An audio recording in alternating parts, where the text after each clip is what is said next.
this Sultai Delver deck is actually a lot different from the Tiver Delver deck that we saw before. The interesting thing about the Sultai Delver deck is because it has Abrupt Decay, it can actually kill Counterbalance, and because it has Dark Confidant, it can actually generate card advantage. So this Sultai Delver deck is probably the Delver deck that's best against Miracles, but Joe is kind of playing a version of Miracles that is most atypical of the classic Miracles list, because Joe is playing a lot more creatures, one of which we see Venser.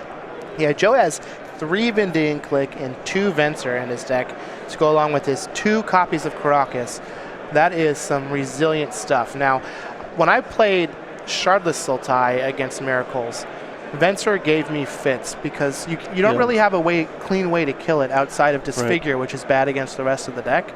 So Venser was definitely very good. So we're going to see here Joe, Miracle and a Terminus. Ryan does have a Deathrite Shaman and a Dark Confidant, but along with the Venser on Joe's side of the battlefield, they're going to go to the bottom of the library. Yeah, it's kind of funny. Ryan's Sultai Delver deck is the version of Delver that is equipped to play a longer game, and Joe Lossett is playing the version of Miracles that is equipped to finish the game more quickly. So I think that'll make this a pretty interesting matchup. So Joe's going to go ahead and brainstorm. He found a copy of Sensei's Divining Top that he's going to deploy to the battlefield and just play an Arid Mesa and pass it back to Ryan. So it looks like both players are tied up at 16 apiece. Joe Lossett, who is second on our leaderboard, is up a game.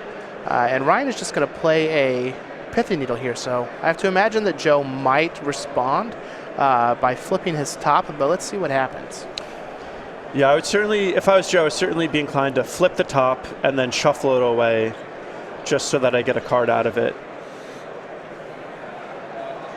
One thing that is classic about this is you can see Ryan is on 2 lands only and Joe has 5. This is just a classic thing that the Delver decks do, is they're just able to operate on so few lands and they play so few that they're basically always behind on land drops. It is important to note that the Sultai Delver deck is a little more mana hungry than the Temur Delver deck, primarily because you have a lot more 2s. So not only do you have Tarmogoyf, but you also have Dark Confidant and cards like Hymn to Turak, and sometimes they even go up as far as having some copies of Liliana of the Veil. Yeah, things get helped out a little bit with Deathrite Shaman, but you're certainly right. So it looks like Joe is going to go ahead. He looked at the top 3. He's going to go ahead and use his fetch to find a Volcanic Island. To imagine he's going to look at the top 3 again and then draw a card with his top. Yeah, I have to imagine that Joe has some number of Wear Tears. And it looks like he has 1. And Seal of Cleansing, does that kill artifact or just enchantment? Nope, that is a disenchant. Okay. So he may just be digging for one of those. Well, looks like there was a Terminus, so he's going to be safe for a bit, I guess. So both of these decks have a lot of ways to attack each other, so we'll probably see them fight over a diversity of number of resources. We'll probably see them try to leverage a mana advantage against each other at times, a card advantage at times, and a tempo advantage at times.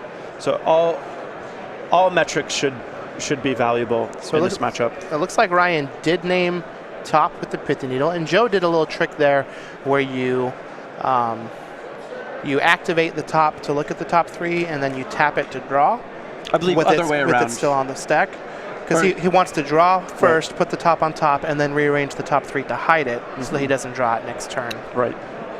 But he did find another Brainstorm, which, I mean, it's a great card.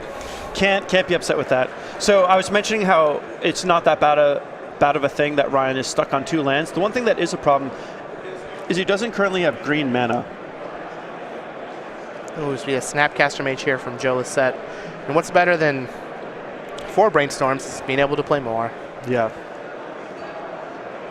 Snapcaster is pretty good. So it looks like the flashbacked copy of Brainstorm is going to get hit by a Spell Pierce from Ryan. So that's going to cut down on some of the card advantage.